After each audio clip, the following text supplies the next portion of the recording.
So Rest Stop is a horror novella about a young, aimless musician who is going to be by the bedside of his dying grandmother. And he really doesn't want to go, so he's been really putting this off. It's the middle of the night. It's like 2, 3 in the morning, and he's got hours to go on this awful drive. And he decides to stop at a gas station, and he walks into the gas station. He's a little unnerved by the fact that it is totally empty. He goes to the bathroom, he does his business, and then that's when he realizes that someone has taken that moment to lock him inside the bathroom, and now he can't get out. And the person who is responsible for doing that then proceeds to torment him in ways that are increasingly more and more horrific and hard to survive. And the whole time he just wants to know why. Shit, I had a great opening question and I totally forgot it. Keep it in. Keep it in. They were keeping this in. This is going to be the perfect entree into the conversation. We'll just have a nice 2-minute long silence. Just me. People love dead air. What was? And I'm like, you can hear me flipping papers and stuff. So you're one of the few people I've had as a repeat visit on my podcast, because I'm only 50. This will be my 53rd episode. And you came on about in the late 20s. So welcome back. It's good to talk again. Hello. It's good to see you. What have you learned? What's going to be different? Well, let's talk about your journey. That's honestly kind of the learn was that when we talked about nestlings, we dove so deep into very kind of serious topics and stuff. That was a heavy conversation. It really was. And I like it. Then I was like, well, that's how I talked to Nat. So now I guess this is the test. Can we talk in different levels, and can we just, be lighthearted, or maybe just talk about incredible violence? I don't know. So maybe this will be a bit of a different conversation than last time. This very frothy tale of generational trauma. Oh my God. Seriously. So we'll talk about rest stop, but just for anybody who's listening, I also threatened Nat with talking about the chapbooks that were released through Shortwave, and also I'm going to want to learn more about this When the Wolf Comes Home book that's coming out next year. So bear with us. So Rest Stop is coming out October 15th. And that's through Shortwave. And did we gush about Shortwave the last time we talked? Was that part of the conversation? I don't recall. I don't think so. And even if we did, it always bears reiteration. Yeah, absolutely. Shortwave's awesome. And so I talked to Chloe Spencer, who had Mewing. I talked to Clay recently with Stay on the Line. I talked to Joshua Milliken with his book Teleportasm. I'm getting a lot of the Shortwave folks, but every time Shortwave comes up, without fail, the experience is a really good experience. And so I'm wondering, are you going to be the one who breaks that that string of experiences, or I mean, I could, but I would be lying. I would be lying through my teeth and just trying to get attention. I've loved working with Shortwave. Alan is just a delight. Even my agent has told me, I love working with Alan. He's so lovely. Yeah, it's a phenomenal press. They do incredible work. As you've just listed, they have a great bench of writers. And also Alan is just he's a design genius. So the books look gorgeous. Mm-hmm. They feel gorgeous. It's very John Hammond. He spared no expense, but I hope he doesn't wind up paying the price for his hubris with an island full of books coming to get him. That would be, well, I mean, that no one would see that coming. So there might be some merit to that. But yeah, he really, and in a short period of time, because I don't think that Shortwave has been 2 years that they've been around or something. And It has been pretty brief, hasn't it? Yeah, he's really kind of captured a portion of.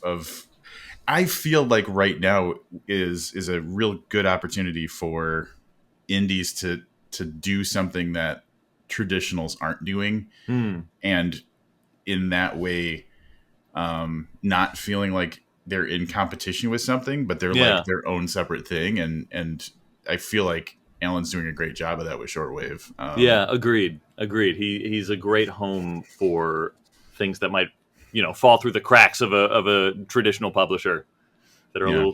a little artsier, a little weirder.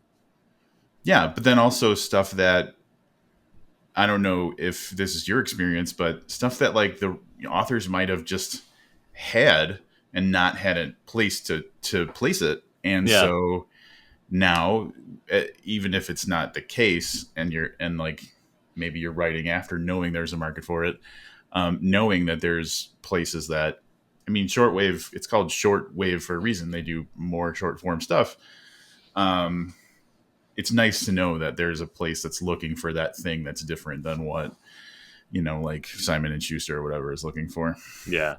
There's a nimbleness too that is really delightful. Like I absolutely love being a Nightfire author. It's like the place I would want my novels to be, even if I wasn't with them. I'm immensely excited and honored to be part of that team. But like the Big Five machine moves slowly. Like I finished When the Wolf Comes Home, which is my next book through Nightfire that comes out in April of 2025 in the fucking future. I finished that months and months and months ago. It takes like a year from final draft to see publication. And one of the reasons I first approached Alan was because I had this novella and I had this year on the calendar where I wasn't going to have a release coming out. And for whatever reason, I was like, oh my God, I got to have something come out in 2024. And because of that nimbleness, because of that, that strategic smallness, he was able to accommodate my ridiculousness. And we managed to get this book out in a month, less than a month, 29 days. That's actually, I did not know that, but that's fantastic. That's awesome. And then he also released, for the people who are watching the video, I see them. The two chapbooks. There's Generation and I forgot the name of the other one. It's in front of me. The Art of What You Want, which I read like an hour ago. And so you're still talking to me, huh? Yeah, I read Generation first, and then I read The Art of What You Want. That's how we like it. We like that 1-2 punch. So my reading has been pretty bleak, and we'll get into that in a second. But I can't tell you how excited I was to actually have chapbooks, like professionally produced chapbooks, in my hand. Yeah, because I was a zine guy for a minute back in the day, and I had that that big long stapler, and I was like putting stuff together by hand, and so it kind of took me back to that kind of like small, do this in the spare bedroom of your apartment kind of feel, but with something of a quality that's super professional. So it was a nice that, and Clay's got a few. Clay, for anybody listening, Clay McLeod Chapman has a few chapbooks on Shortwave as well, and I'm just fingers crossed that continues, because those are really cool ways to get little short stories like actually physically in your hand. Yeah, agreed. Alan just announced yesterday or the day before or a few days before, whenever you're listening to this, that there's a yearly subscription package for Shortwave, and it's been mentioned that there'll be at least 2 more little ones from me coming out next year. So if you like them, stay tuned. That's awesome. That's fantastic. So all the love to Shortwave, as always. People are going to start thinking I'm like secretly a Shortwave podcast, but I was talking to Becky Spratford and Emily Hughes when we were doing my first horror preview episode thing, and I was saying I could get so many more episodes down if I was reading shorter stuff, because I'm not like the fastest reader, so I can't read a book a week, but yeah, I could knock out 140 pages pretty quick. So Alan's did me a favor he didn't know he was doing me, I think, by doing this. But all right, so I want to talk about the back-to-back reading I did, because let's do it. Unburden yourself. I read Rest Stop immediately following Sophia Ashram's coup de grace. And I don't know if you've read that or not. I have. That's a bleak double bill. Bleak existential situation followed by, I mean, not a sunny story. That's pretty nerve-wracking. So I had a crazy week, I think, getting all this reading done. Yeah, it sounds it. Although I will say that seems like the right order to do it in for your mental health, because coup de grace is so just dizzyingly existential. Yeah, that it feels like Rest Stop's like a little more hopeful, a little more like feet on the ground. right. Yeah, that figure out what to do with your life now. Yeah, yours was kind of the sunrise, I think, right. of the situation, which says a lot. I fucking love coup de grace. I think it's great. I hope that it is. I hope it receives the attention and praise that it deserves, because it is just a fierce debut.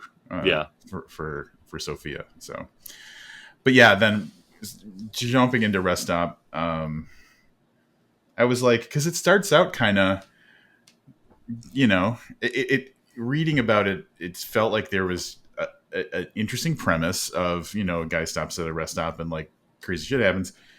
And it starts out, the dude's driving down the road, Abe, the main character's driving down the road, and there's just like things about his life going on as he's traveling from point A to point B. So he's got things that's going on with his band, and he's got, his grandmother who's ill and everything. And I'm thinking, okay, this is pretty light. This might not be too crazy. This might be a nice like palate cleanser from what I just went through. And within, I want to say 15% of the book, the wheels just fall off, and it's just kind of lunacy. So, but I want to attack what you said first, which was it being a story about generational trauma. So, do you want to talk about kind of what inspired you to write this story, or what kind of like the kernel of the idea was? Yeah, sure.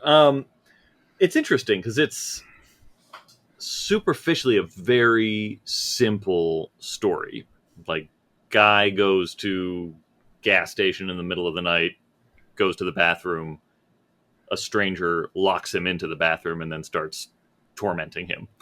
And I like that, honestly, is where it first kind of came from. It was just like I wanted to write like a locked room sort of, I wouldn't consider myself an extreme horror writer by any stretch, but I wanted to write like my approximation of an extreme horror story sort of vibe, and just have it be this grungy, gnarly little, set piece. This might be obvious, it might not. It was even originally conceptualized as a screenplay, because I was like, oh, this would be an easy movie to film. It's one actor and some flashbacks. But I don't know. There was, you have to bear with me too, because you're the second person I've spoken to about this book. So I'm still figuring out how to talk about it. But Great. I had really wanted to get to know this guy who was trapped in the bathroom. I knew it was going to be a character piece. Mm-hmm. And, originally, when I'd first started like breaking the story, I thought he was going to be Korean. I was really interested in Korean history, still am, and I thought it would be like an interesting like way to get into someone dealing with the previous generations of Korean history, and what it would be like to be like someone contemporary right now, thinking of their grandparents, because I am not Korean, but I'm third generation American. I always forget how to do the math on that. My grandmother emigrated from Poland. So I'm the grandson of an immigrant. And I think about that stuff a lot. And I think about, the sort of shit that my grandmother put on my mom, the sort of shit that then trickled down to me and my brother's generation. And I've always just been fascinated about the tug of war between assimilating and not assimilating, and the guilt and the pride, and just this weird jumble of inheritance that you get as the grandkid of immigrants. So I wanted to do that with this Korean American guy, so I could explore Korean history and stuff like that. Like, I just thought that would be a great way to unpack some things and explore some things. But again, as it was mentioned earlier, the turnaround time for this story was going to be really quick, and there was no way I was going to try and write anything about a culture that is not mine, or a background that is not mine, without doing extensive research and beta reads and stuff like that. Like, I wouldn't want to fuck that up. So I was like, well, I guess I could just do it about my background. Yeah. And it was just one of those weird things. Like, for some reason, I was hesitant to do that from the jump. I don't know why. There was part of me that thought it was just kind of uninteresting. There was part of me that thought, Nestlings is also about like kind of secular Jewishness and squaring the circle of being a descendant of immigrants and stuff like that. So I felt like it was ground maybe I'd already stepped on, if not, fully tilled. But then once I started digging into it, I was like, oh, fuck, this is exactly what I wanted to write. This is exactly what I needed to write. I had a grandmother who was very similar to the grandmother in the novella. Mm-hmm. And, some of the complications therefrom. And so it became, looking back on it now, when I look at like this, intellectual sort of exercise I was thinking of to explore a culture that wasn't mine, that seems ridiculous in retrospect, of like, oh my, I had this story to kind of explore already. Mm-hmm. I didn't need to like hide behind some sort of like interest or anything like that I wanted to explore something, that distance, not hiding behind it, but putting that distance between myself and the subject matter. So this became just a great way to unpack that sort of stuff. So it has a few echoes of Nestlings with those similar bits of baggage, but it's also its own thing, and it became a way to look at what it's like to feel like a disappointment to your ancestors, what it's like to not know if you're fulfilling your obligation as a citizen of a quote unquote new place compared to where your grandparents' generation fled.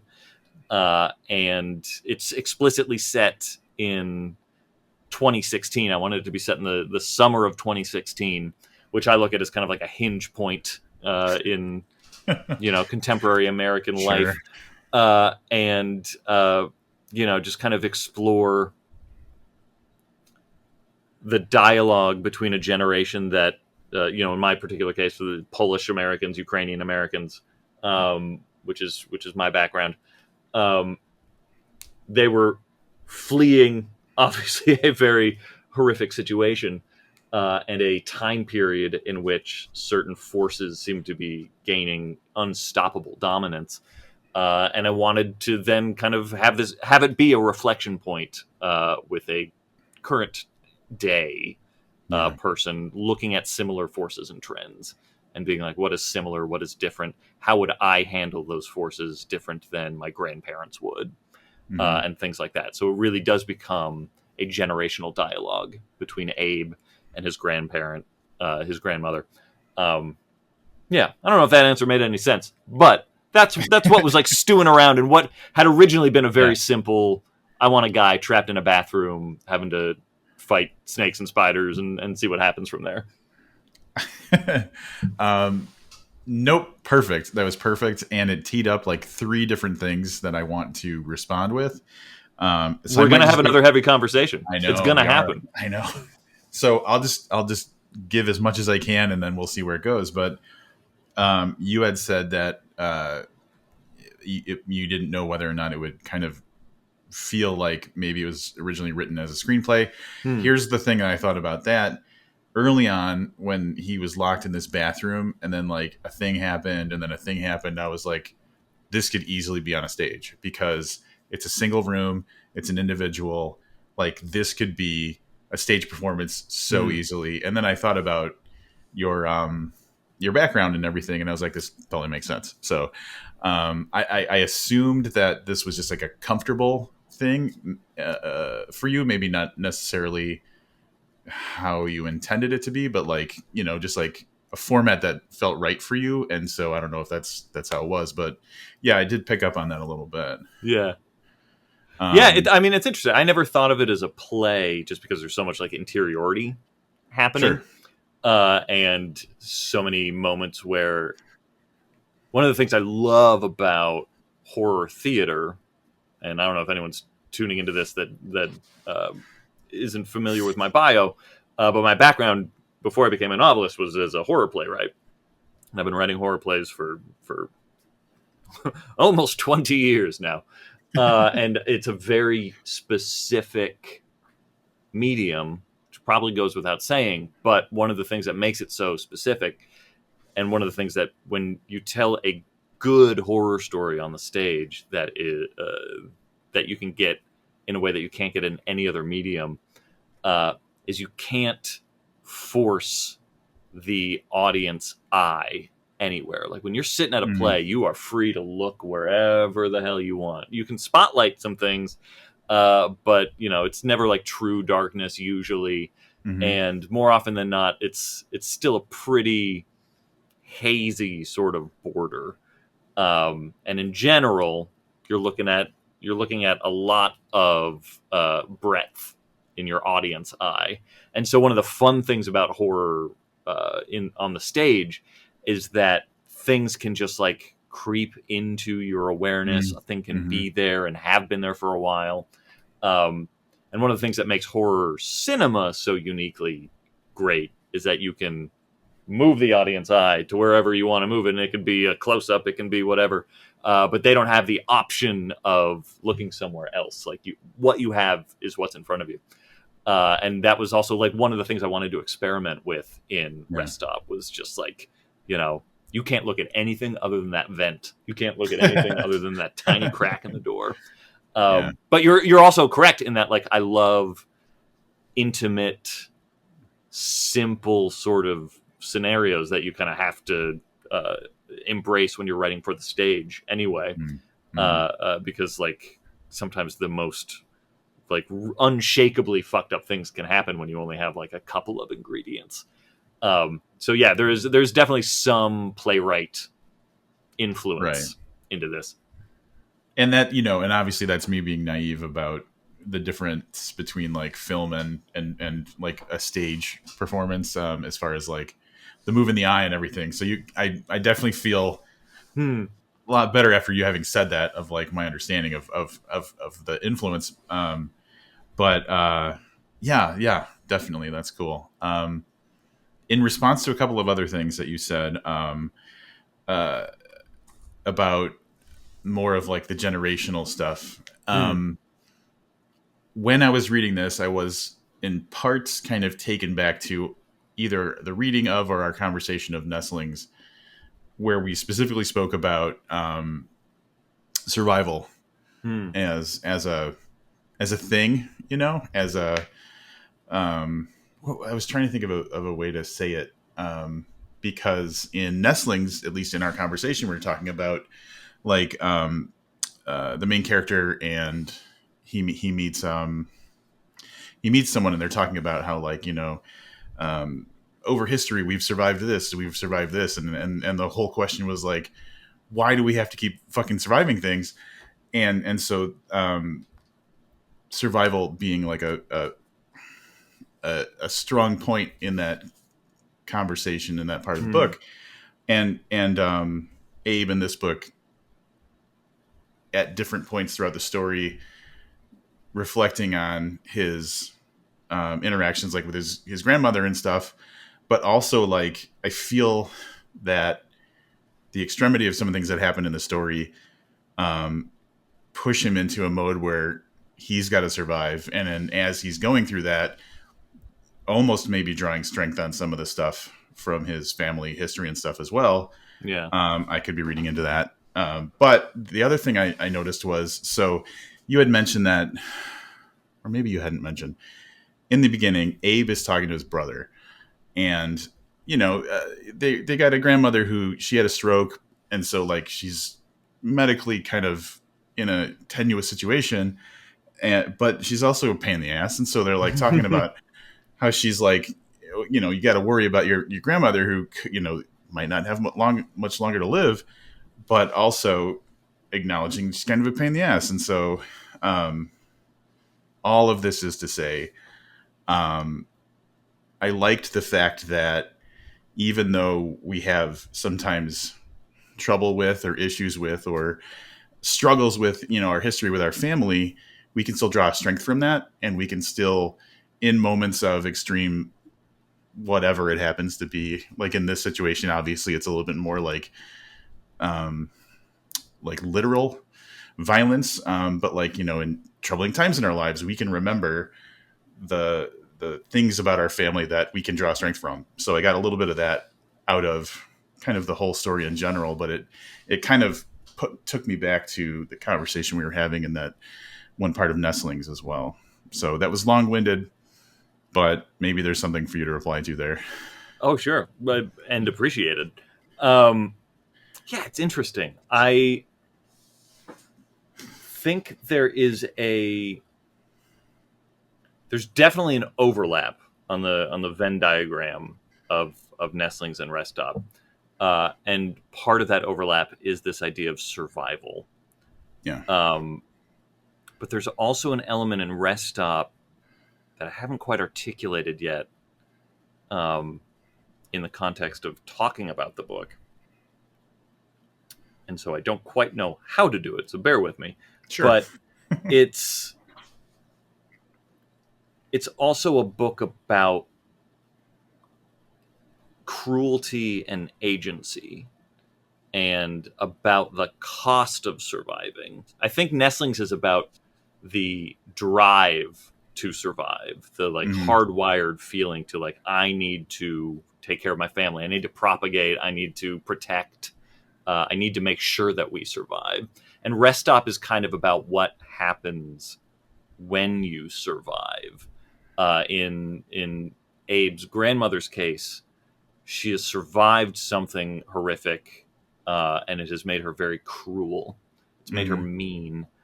And through the course of the story, which Abe is trying to survive, he wrestles with that as a lineage too, that as an inheritance. Like, should I become mean? Should this make me something that I don't want to be? And like, I don't want to wade into too controversial or challenging areas to discuss, but like, certainly as an American Jew watching the situation going on in Israel right now, and in Gaza, and especially in the West Bank as well, not especially, but also, I think those of us in a similar situation are also like confronting those sort of things. Like, I don't think this story could have been written the way it is written, had it not taken place like right now in this year. Because there is constantly this feeling of like, this is not the way to survive. Like, responding to atrocity with atrocity is not the way to do it. And that question is very active in this story, I think. How, again, speaking kind of specifically just as like from my perspective as a rather secular American Jew, coming from a legacy of persecution and stuff like that, that doesn't mean that then persecution is justified in response to things. And I wanted that to kind of be an active sort of dilemma, obviously a much smaller scale for Abe. But this feeling of like, I don't want this experience to change me, but also obviously this experience is going to change me. Speaking from his perspective. And so that becomes this additional character in this drama. I don't want to spoil anything. I'm going to try not to spoil anything. But the relationship between Abe and his grandmother runs kind of parallel to the relationship between Abe and his grandmother, and the idea of God, the idea of something cosmic, the idea of something that either has the power to stop this awfulness, or this awfulness is part of its awful plan. It's a very cosmic sort of dilemma towards the end.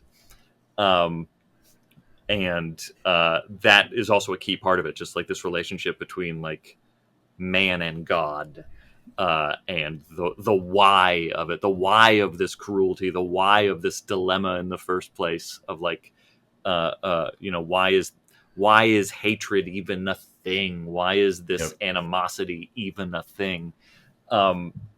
Which makes it sound very heavy and intellectual, and I promise it's a lot more action packed than that. But these are the kind of things that were operating behind the scenes of working on it, and again, just trying to figure out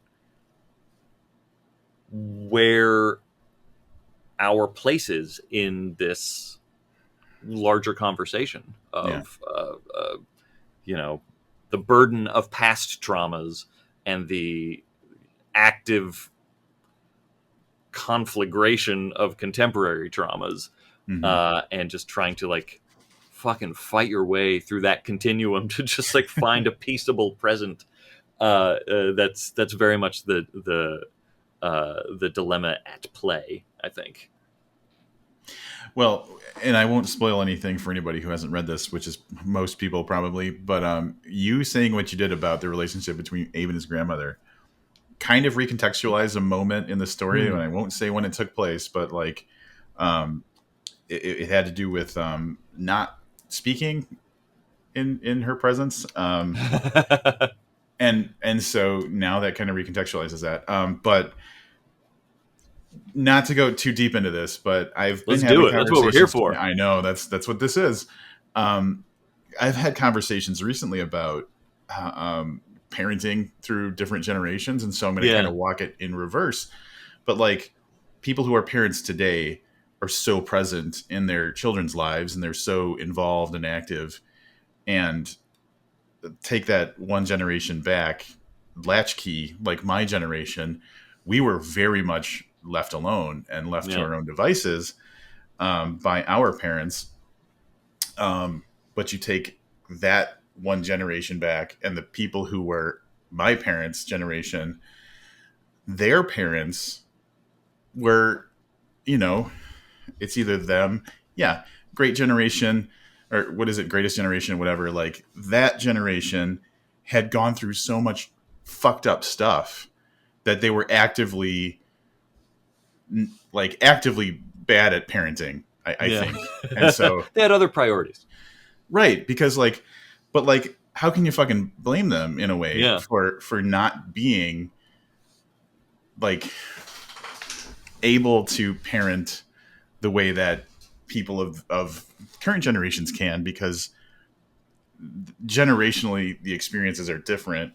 And so like conversations I've had recently are all about like, like people were shitty parents back in the day, but they also went through a couple of wars and a Great Depression and like the fucking Dust Bowl and like whatever else, recessions and everything, and nuclear, everything, like the trauma that was visited upon like that generation or those earlier generations is going to have an effect.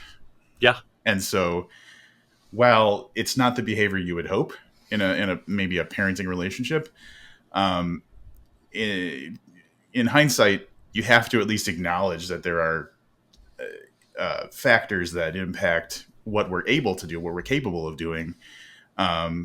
And so, yeah, that's been an interesting conversation that I've experienced, like even just the stark difference between how I was raised and how all of my friends are raising their children Right. it's staggeringly different. And you couldn't even conceive of parenting the same way that our parents parented us. So Right. yeah, like generationally, there's a huge, but there's like those factors that you have to consider about why, I guess.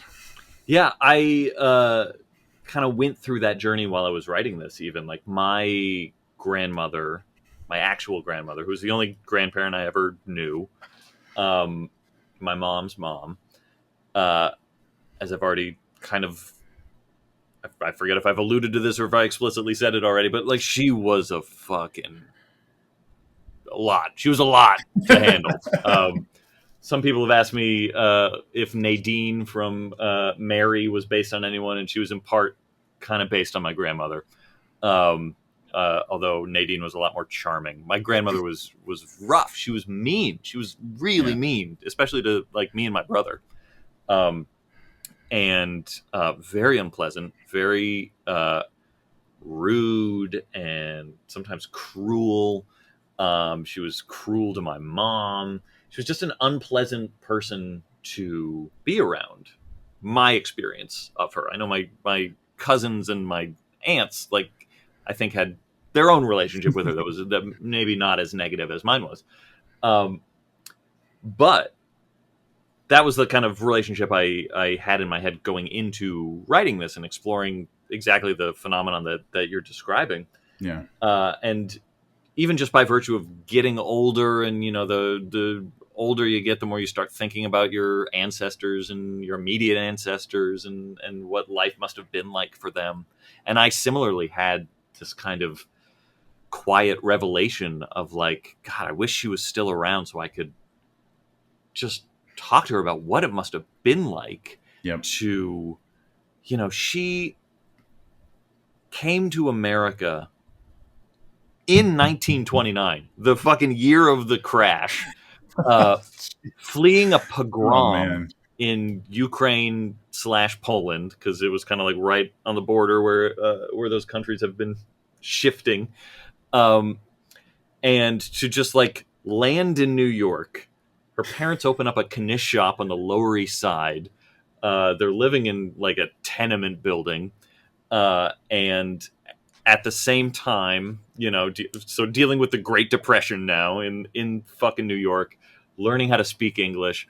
And so my grandmother and her parents and my grandmother's two siblings, I want to say, two or three siblings, came to New York. They came to the States.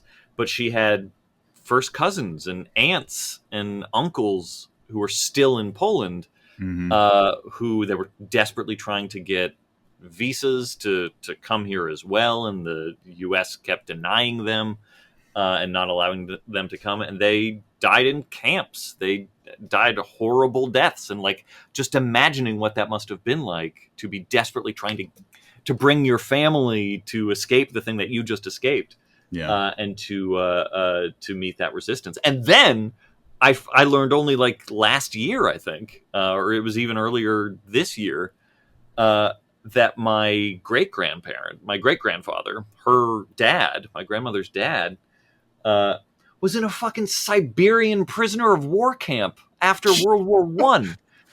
And like, I think if the math checks out, I think my grandmother was conceived like right after he got home from a Siberian work camp. POW Siberian work camp. So like just the shit that was in her DNA, the trauma that was literally in her DNA, is unfathomable. Right. And it really does recontextualize the like, ugh, my grandmother's a fucking pain in the ass and I don't like her. Like, yeah, no shit. Like she was dealing with just encoded trauma, the likes of which it's hard to even comprehend. Let alone just, like being a woman in the 30s. Like that's probably fucking hard enough. But like all of that shit on top of it, I cannot imagine how that affected her. And like there's lead in the gasoline. Like, everyone was fucking insane. Like, there's just like so many contributing factors. There was lead in everything to those generations. Yeah. And yeah, it did become kind of an exercise in empathy or in reevaluation of behavior and stuff like that. And this realization of like, God damn, like the things that they lived through. Yep. Of course, they were shitty grandparents. I mean, I know plenty of people who have lovely grandparents. So it didn't make everybody shitty. Right. But exactly. it's a lot. That's a lot to fucking process, especially in a world that like didn't believe in therapy. Oh my God. Yeah. I'm gonna do a hard pivot by reading part of the little quote that's on the cover of the book, where Eric LaRocca, among other things, says that this book is nasty as hell. And and so, like, we talked about the deep kind of like stuff that inspired what the character goes through, I guess, or what the idea of survival means and all that. But holy shit, there is a lot of weird stuff to survive. And so I want to start by acknowledging that there is a content warning at the very beginning of the book. And maybe I have it. If I was a good podcaster, I'd have it pulled up already. We'll find out. Nope, I don't. But vamp. I know. I'm going to read the content warning really quick. Because then I'm just going to make you explain yourself, I guess. So there's a content warning at the very beginning of the story. Heads up, this story contains a lot of bug stuff, snake stuff, face trauma, religious trauma, anti-Semitism, claustrophobia, general existential angst, and a little suicidal ideation.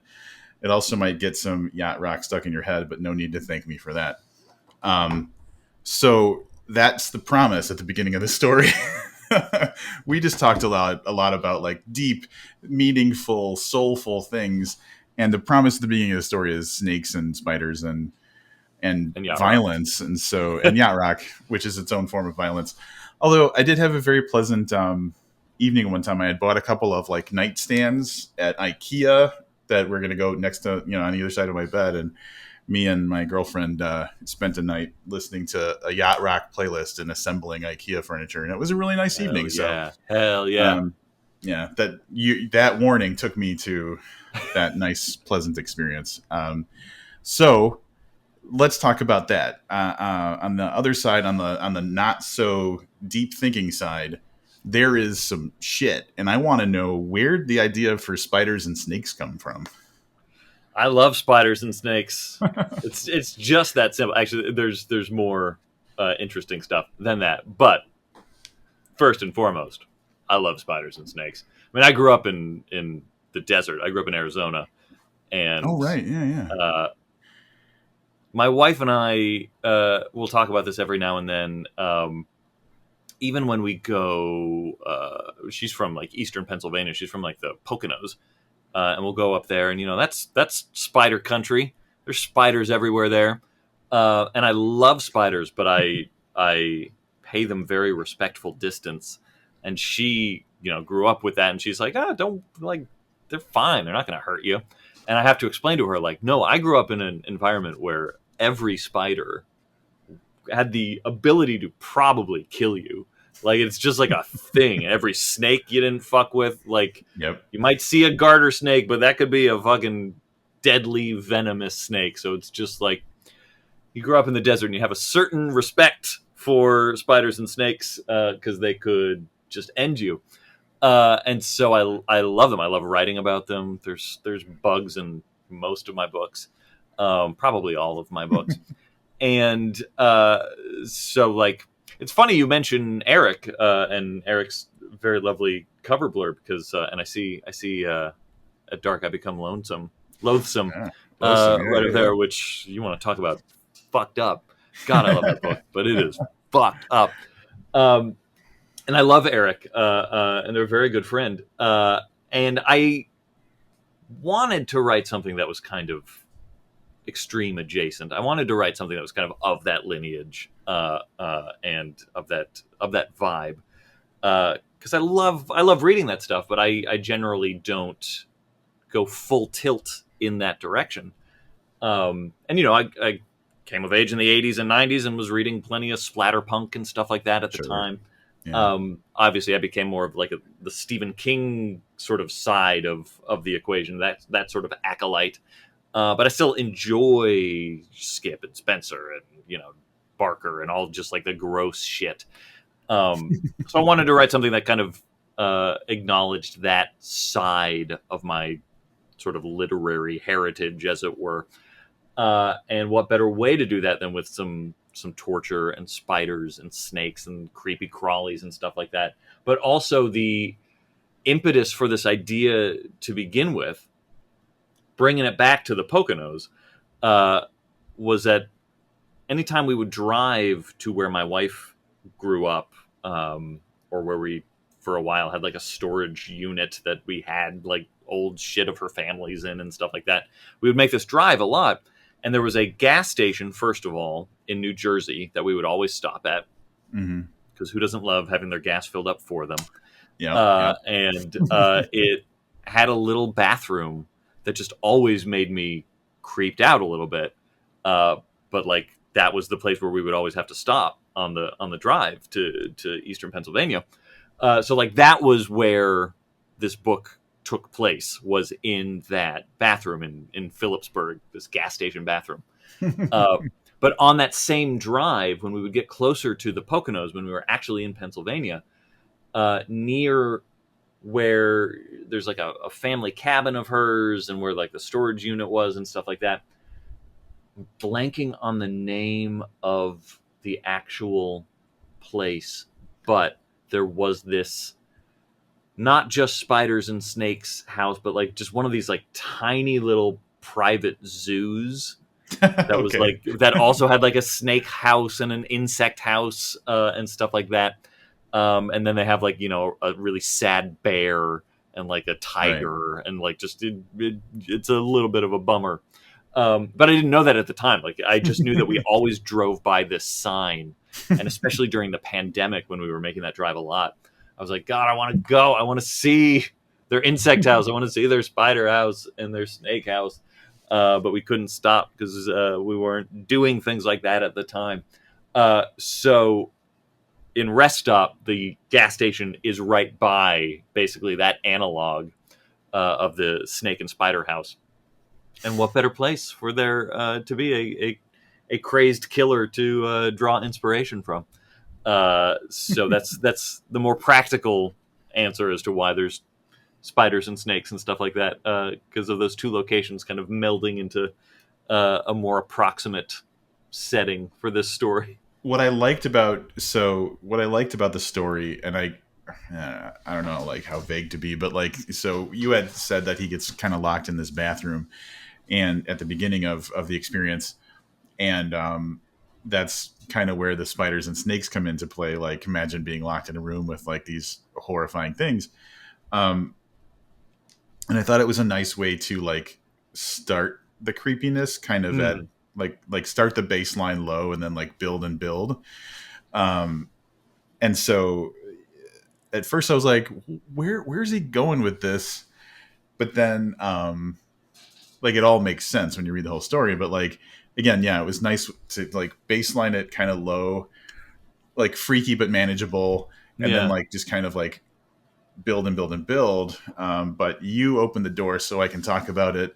You said crazy killer, which means it's not just spiders and snakes. And so the question I wrote down, which we may have already answered, but we'll see, is, does the extremity of seemingly senseless violence affect the ability to have a message or moral to the story, is what I wrote down. Because when we find out that there is a crazed killer, all bets are off with what has happened or could possibly happen. Like, it's a nightmare situation. And so in that point, I was like, is that noise drowning out like a bigger story or not? So I was wondering if you had a thought about that. Like, because of my reaction and the questions I had, obviously, you know how I felt about it, but like, Was that like a line you tried to walk, or did you feel like the story represented itself pretty well? That's an interesting question. I mean, it's in a way, it's kind of in line with what you just described of the sort of ramp Yeah. up of obstacles, Mm-hmm. which it also wasn't an accident that by the time the snake gets involved, there's a sort of biblical feel to it. I mean, the main character's name is Abraham to Right. begin with. Like, I'm many things, but I'm not always subtle. And that's all very intentional. It was meant to evoke an almost biblical, natural sort of struggle Mm-hmm. between conscious man and these totems, the spider, the snake. And this is a tiny, tiny spoiler, so forgive me, but the method through which these creepy crawlies are delivered while he's trapped in the bathroom is through a ceiling vent. So they're literally coming from on high. From They're above, like being delivered to him from this presence that he can't see above him. Like it's all very much meant to feel like, Abraham's struggle with God. These stories like kill your son, circumcise yourself. Like these are fucking horrific sort of scenarios that this poor dude is given. And so it was meant to evoke that sort of dynamic from the get-go. And then you factor into like just the bare bones sort of logistics of it, of like if you get locked in a bathroom, chances are somebody has locked you in there. So there had to be another person at Right. this gas station to Right. do these things. And that's, I think, where it starts to really take on a truly sort of cosmic bent. Because who is this person? What does this person want? Is this person a person? Is this person an idea? Is this person a concept? That becomes the sort of thing that then Abe has to wrestle with and find either hope with, if it is a person, is it a person I can defeat? Is it a person I can fight? Is it a person I can reason with? Yep. Or utter defeat of like, if this person's stronger than me, if they have a weapon that I can't match, like, what do you do? Like, you can kill a spider. It's a lot harder to kill someone who's stronger than you and cannier than you.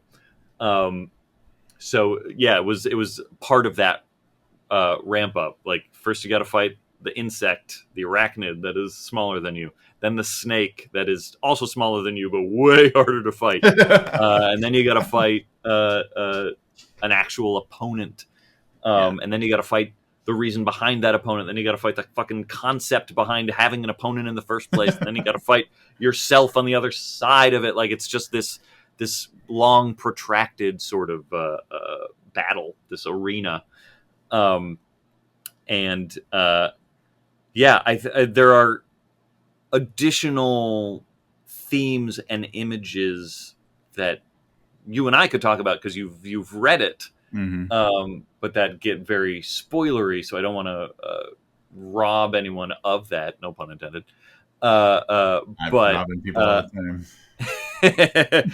But like as you read the story, then I think what I'm saying will be made even clearer. The idea that there is there's a battle of self going on too. There's certain levels of reflection that are happening. I'm so glad you said that the way you did, because you touched on several things that I absolutely would have spoiled if I tried to ham-handedly mention them. But the way that you introduced the concept is way better than I would have if I posed it as a question. So it's a real balancing act here. I know, and like we probably can't talk about much more. as far as story goes. But I'm going to make a ridiculous analogy, and I'm going to apologize in advance. I love it. But when we were talking about survival and that kind of stuff earlier, a kind of a weird analog came to mind. Have you seen the movie Seven Psychopaths? Is that the Martin McDonagh movie? Yeah, with Colin Farrell and Sam Rockwell and God, I don't remember if I've seen it. Christopher Walken. I feel like I've seen it. Okay. Yeah, that's right. Oh my God, I'm gonna say no just because I don't remember a and, fucking thing about it. And Woody Harrelson and everybody's in that movie. It's so good. I forgot about that movie. I'm gonna recommend you watch it. And actually, now I can't spoil it because the thing I want to talk about is something that happened at the end of it. But turns out there's 8 psychopaths. I know there's. You're not well. There's not, but like there's a twist with how many. Anyway, maybe one of them is more than one of the psychopaths. There's a thing that happens in there that has to do with like when we come out on the other side of trauma. That I think was so well represented, and it had to do with like Tom Waits is in it, and Tom Waits' character is anyway like fucking you gotta. It's such a entertaining movie, but like Colin Farrell's character is just this like alcoholic screenwriter, and he is very self-centered and just like there's not a lot to him. He's very like surface level, and then by the end of the movie, even people who are like hardened killers can see like something has changed about him, and like it changes how they interact with him. And so like there's a whole thing about coming out on the other side of a traumatic situation and how like we can't help but be changed by it. And our behaviors kind of reflect that. That was an analog I was going to draw, but I guess I don't want to spoil it too much. But I watched that movie. Well, you reminded me of a movie that I completely forgot about, so I'll watch that. I go back to that movie probably once or twice a year. I think it's it's like an entertaining thing. But anyway, so that's all I'll say about that. But it's because of the whole idea of like going through an insane experience and like what it does to the person when you're come out of it, I guess. But we'll move along from that. Martin McDonagh, another horror playwright, very close to my heart. And like I couldn't get it. Oh, what was the one that Banshees of Inisherin? Oh yeah. Do you want to talk about? That one was fucked up. Anyway, so just for the sake of the time we have, I'm going to navigate a little bit away from Rest Stop by inviting everybody. So it comes out October 15th. Pre-order through Shortwave directly. Support Alan. And I did just see him announce the whole idea of like, the annual, like a subscription kind of idea. Yeah. And I was thinking beforehand, I'm like, is there a way that I can just give him a stack of money at the beginning of the year, and then he'll just send me multiple things at once? So the concept was there, and it's a great idea. Yeah. So pre-order Rest Stop because it's fantastic. Rest Stop for me was the second thing of yours I read. So I read Nestlings before, and then I read Rest Stop. And I was like, this is different. This is a departure for Nat. And so that was going on in my head. And so I was like, oh, I've got these chapbooks, and I haven't had a chance to read them yet, but I'm about to talk to Nat. So let's do some reading this afternoon. And I read your 2 chapbooks. I read Generation, and then I read The Art of What You Want. And after reading The Art of What You Want, I was like, that's not a departure for Nat.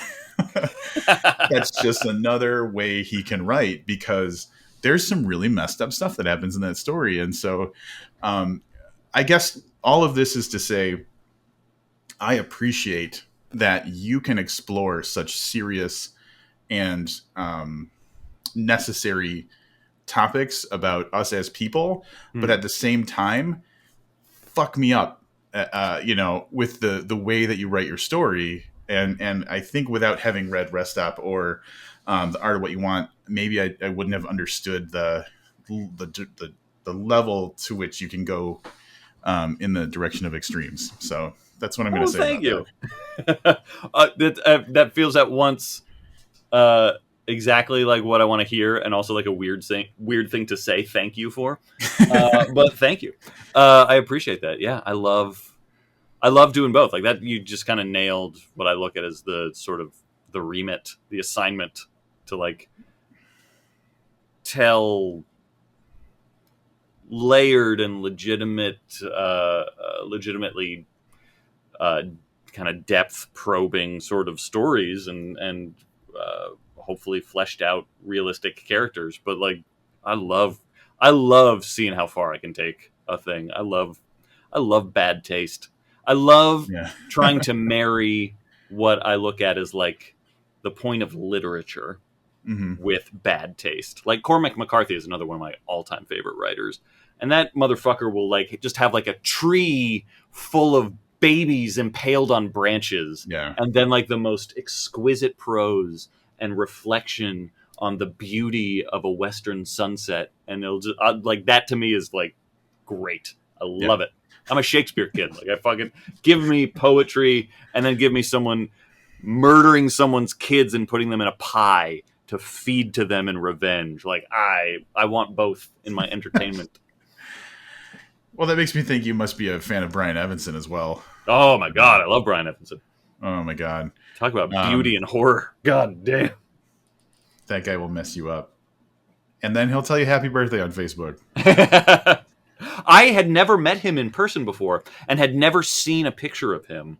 Yeah. And at StokerCon earlier this year, I was sitting in a group of people. You know, I was talking to like Paul Tremblay and John Langan and Sarah Langan, no relation, was over there, and I think Rachel Harrison was right across from me, and this guy was sitting literally next to me, and I just thought he was, you know, one of the other writers that I hadn't met yet. And he was like, "Hey, I'm Brian," and I was like, "Hey, it's nice to meet you." And we're all just kind of shooting the shit, and then someone at one point said like, "Yeah, shut up, Evenson," and I was like, "Wait." You're Brian Evenson? Oh my god! Like I was just sitting next to this fucking magician, and had no idea. He's just very unassuming and super chill. Yeah, I adore his work. He's fucking phenomenal. Yep. Yeah. He. I tell these stories all the time, and I feel bad, but like he made such an impression on me. I've interviewed him twice. Once was for when he novelized The Lords of Salem. And he gets on the call with us, and he's like, "Sorry if my voice is a little bit rough. I had throat surgery yesterday," or something like that. Jesus. And we're like, "Buddy, do you want to just do this another time?" And he's like, "No, we're good." And so I was like, "This guy is hardcore. He'll just bleed." And then, yeah, the second time I got to interview him was for. Now I want to look and see. I think Collapse of Horses, I think was that collection. And he gets on the call and he's like, "Hey man, sorry if I sound tired. My son was born yesterday," or something like that. And I'm like, "Buddy, let's just do this another time." But anyway, so like, again, dude's hardcore, but also incredibly generous, and his writing is fucking unparalleled. One of my all-time favorite short stories, which I think is terrifying, and it is there's not a drop of blood in it, but I'm forgetting the title. It's got a bit of a Baroque title, but it's about the girl who, no matter which way she turns, you can't see her face, and it's just it's like I don't know, is it even like 1,000 words? It's so short, and it's just like it almost reminds me of like what Junji Ito can do, where like you know, like you read Uzumaki and you're just like the thought of a spiral is suddenly consuming your every fucking waking moment and absolutely terrifying. And it's just a little shape. The things he can do with simple concepts, or sometimes very garish concepts, he's great. That's the mark of when you know a story. So I had thought of this earlier, and then we got on a tangent, but it came back. When a story you read changes the way that you perceive a thing, or a situation. Like this is not in a scary way, but one of the situations where I came across an old Facebook post where I said, "I just accidentally let a fly into my apartment," and that's totally normal unless you've read Zombie Bake Off by Stephen Graham Jones. And like, I love it when writer can just transform your concept of a thing because of how you read it when they wrote it. Yeah. Love that. That's one of my favorite things. Ramsey Campbell is great at that too. Like he'll describe a thing and you'll just never not think of it that way again. And it's just like slightly askew. That's fantastic. Yeah. Let's talk about the other book that is coming out. So When the Wolf Comes Home is coming out. This is going to be Nightfire again, right? Yes. And that's in April of next year, April 22nd. I wrote 4/22 and I was like, it's not 2022 next year. It's April 22nd. It's so far away. I know. So first off, I'm going to be all over you to get an Archivet. And then the second thing is, what can you say about the story, or what's your kind of general pitch for it right now?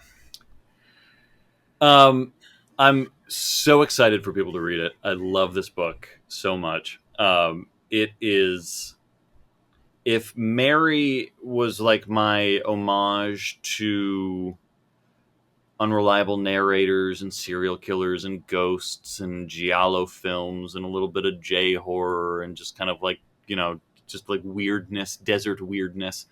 And if Nestlings was like 70s paranoiac sort of pot boilers and horror sort of stories like Rosemary's Baby and Salem's Lot and stuff like that. When the Wolf Comes Home is my homage to like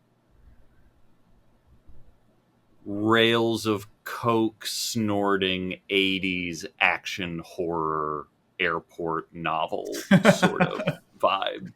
It is a chase story. It is actually very inspired by Terminator 2, at least structurally.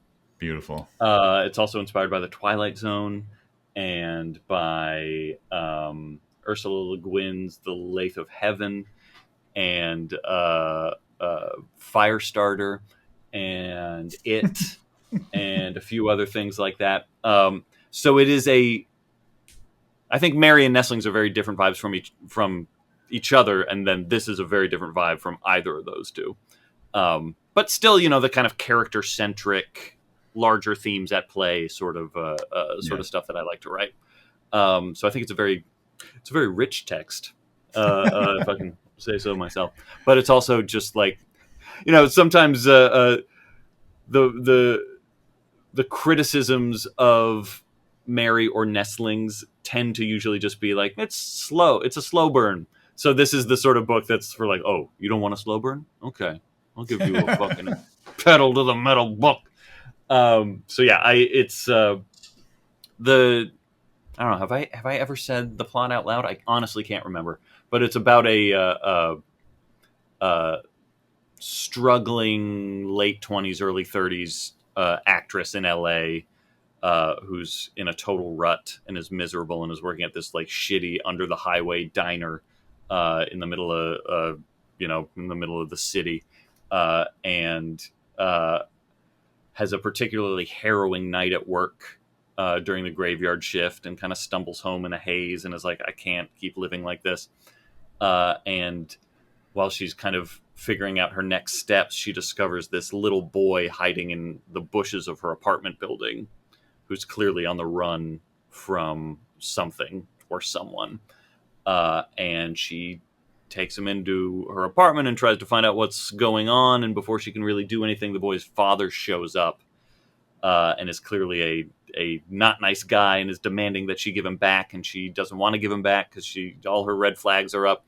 And the next thing she knows, a monster attacks and she finds herself on the run from this monstrous father who is kind of killing everyone in his path. And that's like the first 40 pages. It proceeds from there. I'm super excited about it. It's about dads. It's about my dad. It's about complicated dads and the relationship between fathers and children and the nature of fear and how fear changes when you're a little kid versus when you're an adult. It's going to be a lot of fun. Oh man, I cannot wait. I'm very excited about that.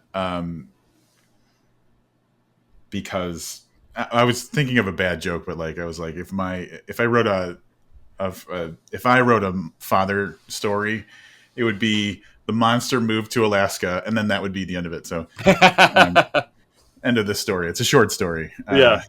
But anyway, The all right. the idea of dad moving away is very much a part of this book. That's also in there. Oh shit! You're gonna Yeah. make me. So the next time you're on is probably gonna be for that, and then we're gonna have more serious stuff to talk about. So Hell just yeah. continuing our theme of really fucking going there. That'll be our 3-hour episode. I was thinking recently about how one of the like freeing things of the podcast is it's like a free form. You don't have the constraints of time, so you can talk as much as you want to. But that's also sometimes I think a problem. And when I did that thing where I went to Josh Mallerman's house for the weekend, I was like, conceptually, I could record like 10 hours of stuff and then just cut it down to like the 2 best hours, like the 2 real worthwhile hours. And then it would seem like, man, we just had this fucking experience. You didn't know there was 10 hours of it. And it would be like a little bit more like, TV. Yeah. But turns out I don't have the ability to just spend weekends with every author I want to talk to. So that's what it is. I will say one final time that I encourage people to pick up Rest Stop, pre-order it if you're listening to this before it comes out.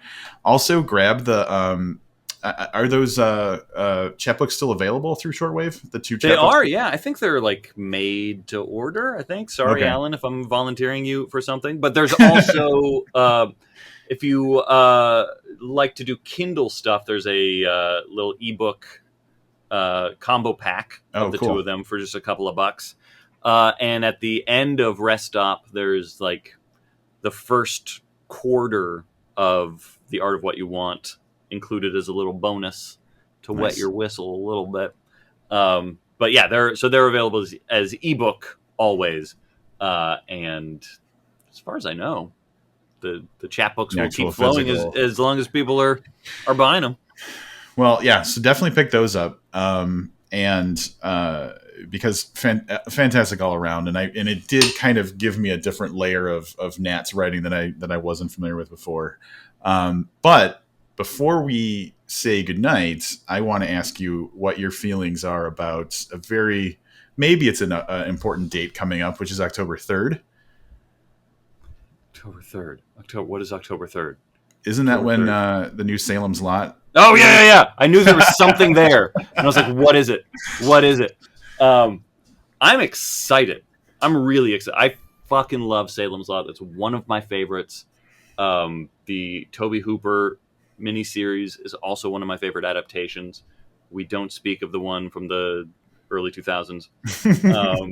Or was it the late 90s? I don't know. Fucking when Sue became a vampire, she suddenly had crimped hair. Like she had been crimping her hair as it's so like Hot Topic goth.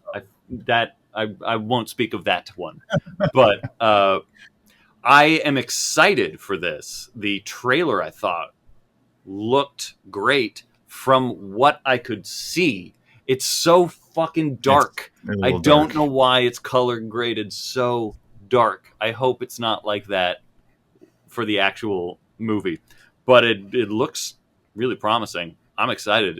It got Gordon Lightfoot stuck in my head for weeks. Yeah, I've got a good feeling. Like I trust King. I know he's not always like the best arbiter of what constitutes like a good adaptation. Mm-hmm. But he's been very vocal about how this movie did not deserve the sort of promotional shaft that it has gotten. The scheduling shaft, just multiple shafts that this poor movie has gotten. And I buy it. I don't think he would be saying that just to like get people to stream a thing. Right. I think there's probably a really good movie there. Yeah, he already made his money from it, right? So yeah, exactly. He has no reason to promote it. Exactly. Awesome. Yeah, I saw the trailer and I was like, this looks promising. So hopefully it ends up that way.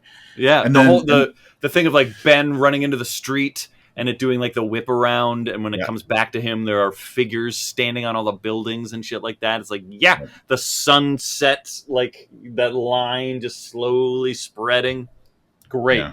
Hog heaven. The fucking vampire on the side of the treehouse for just like a second, like that little subtle little kiss of vampire. Mwah, love it. Just please make it brighter. I cannot see a thing.